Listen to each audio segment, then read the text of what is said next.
saying this is a law and order state, that we support law enforcement.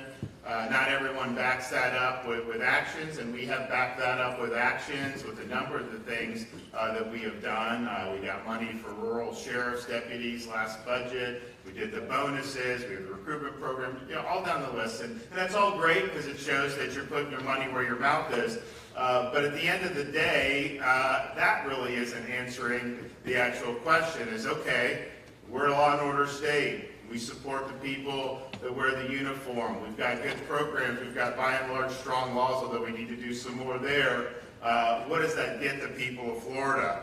Well, what it gets the people of Florida in an era of these last many years where we've seen crime spiral out of control in many parts of this country. We have cities where people are having to flee because you don't have adequate law and order and enforcement, and there's turning back on law enforcement is part of it, cutting budgets is part of it, rogue prosecutors is part of it, weak judges are part of it. There's a whole list of reasons why that is, but crime is a major problem in many parts of the country, and yet what it gets us in Florida with our approach and with what you've done in your counties, but also what people have done in the municipalities, is a 50-year low crime rate, including the most recent year, a nearly 10% decline year over year in our crime rate, and that's in comparison to what we're seeing on a lot of different places. Murder down 14%, burglary down 15%,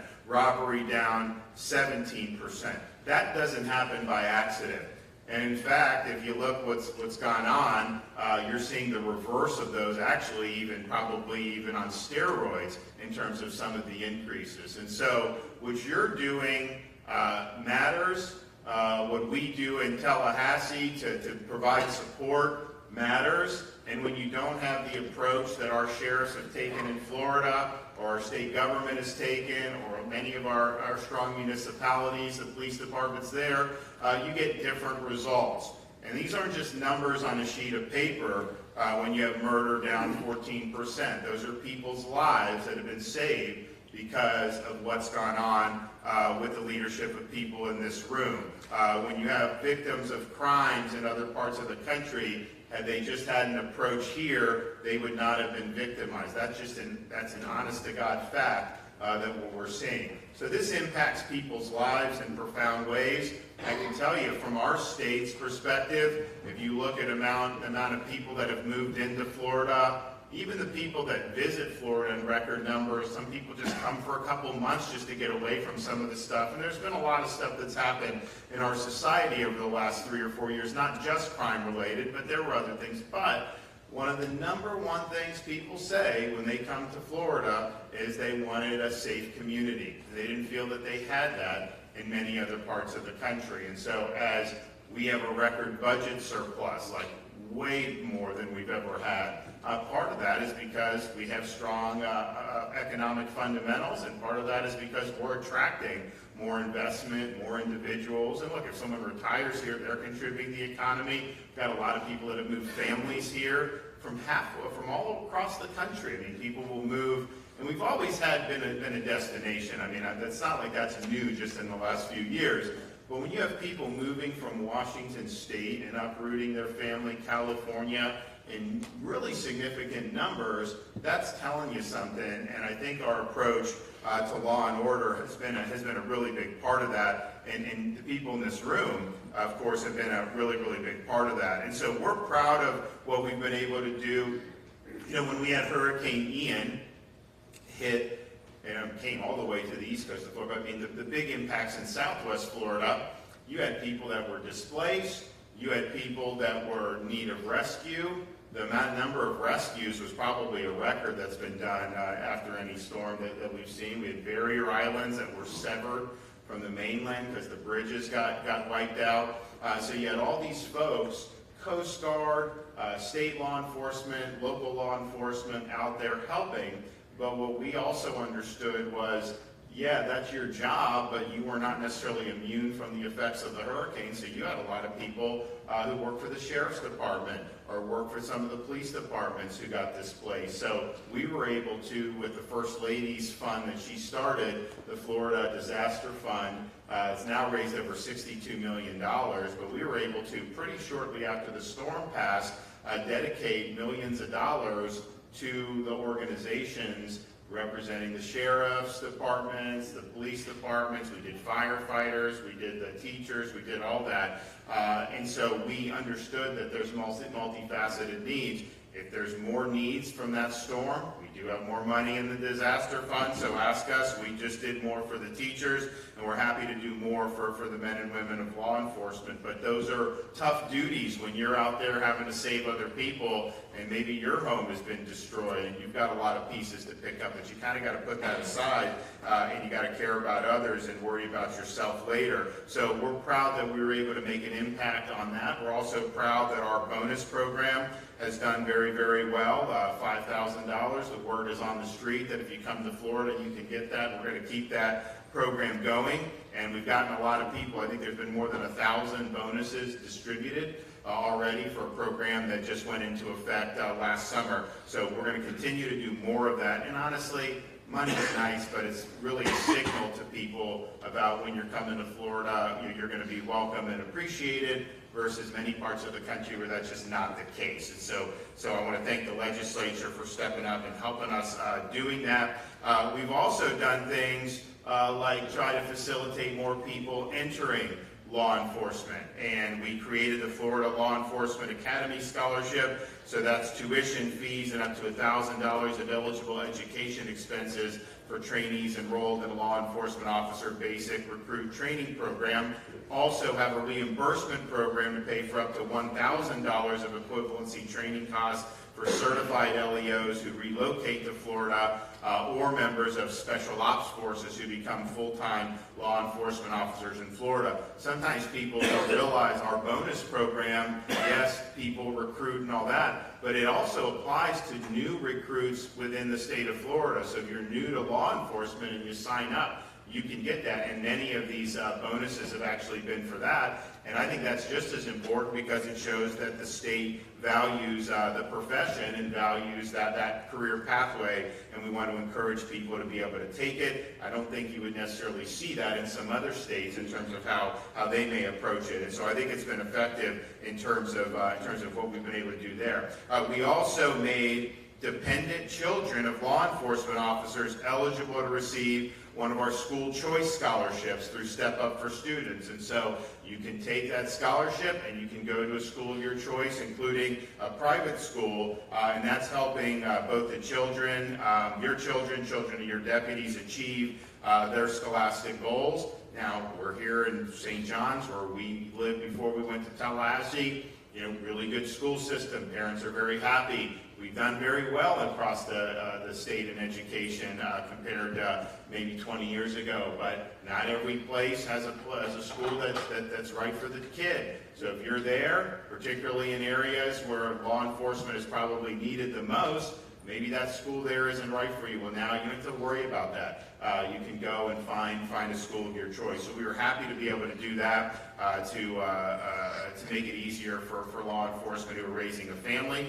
We also wanted to encourage law enforcement officers to adopt children within the state welfare system, and so you get a $10,000 benefit and $25,000 benefit if you adopt a child with special needs. And all that is saying is, this is something that we value. It's very important, and we want to get people who are important pillars of our community to be involved. And if we can incent that, then we will do that. So now we're coming up on a legislative session in March, and there's definitely going to be some things that we're going to be looking at from a law enforcement perspective. I mean, one of the things we just have to address is we had the Parkland massacre in February of 2018, and there's a lot of problems that led up to that, and those things have been hashed, and it shouldn't have happened, but nevertheless it did. So you have this guy and he pleads guilty. Obviously he's guilty. And first of all, this happened in 18, and it takes years to get him through the system on something we know there's no defense for. That's a problem too, with how the wheels of justice move too slowly. But he gets there, and they're deciding on the death penalty. And so it goes, and when you do death penalty, in order to sit on a jury, you have to say that you will administer the death penalty, that you're not morally, and there's nothing, look, if you're opposed to it, that's fine. I mean, people can have those, but if you will never administer the punishment, then you just can't be on the jury because our law authorizes it. But we're in a situation now, you have 12 jurors. If just one juror vetoes it, then you end up not getting the sentence. And so you had, I think it was an 11-1 decision where 11 said he should get capital punishment, 1 said no, and we don't know what went into that, but I do think there are people who get on these juries who never intend to administer capital punishment. And so there was court decisions, all this other stuff. Bottom line is that can probably be changed by statute. And it's one thing to say, yeah, I mean, obviously a majority of the jury has to, maybe a supermajority, but to have one person be able to veto that. And the thing about it is there's certain crimes where any punishment other than that just doesn't fit the crime. And this is one example of that. And so I was very disappointed to see, because I think it didn't represent the sense of the community, and I think it was really based on one person's more idiosyncratic views. So fine, have a supermajority, but you can't just say of one person. So maybe 8 out of 12 have to agree or something, but we can't be in a situation where one person can just derail this. You know, the other thing that we're concerned about, you see around the country where actually Illinois just did this, they're abolishing cash bail. And so what that's doing is it's really just putting people back on the street who are committing more crimes when they're not even yet facing justice for what they've been charged with. So it's not good policy. It's totally blown up in the face of states like New York who have done it. And the fact that Illinois barreled ahead with it just shows you they've got a lot of problems there. That's one of the reasons so many people are moving there to here, because they've had enough of a lot of that stuff.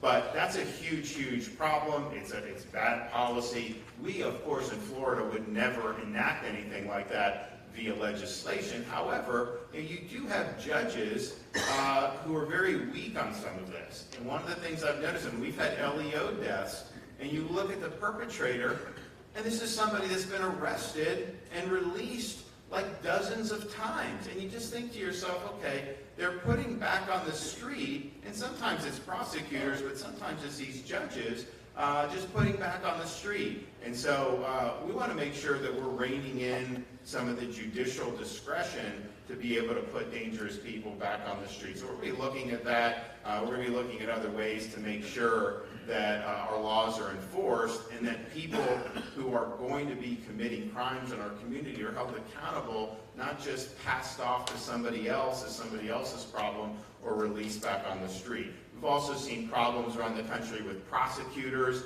saying they'll pick and choose which laws they're going to enforce. We had a situation last year.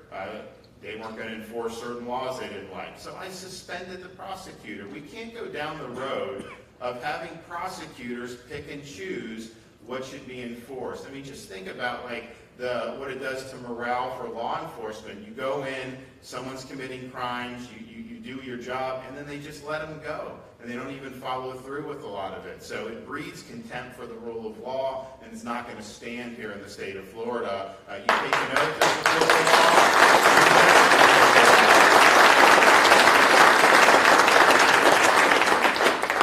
So we're thankful for the service that you're rendering.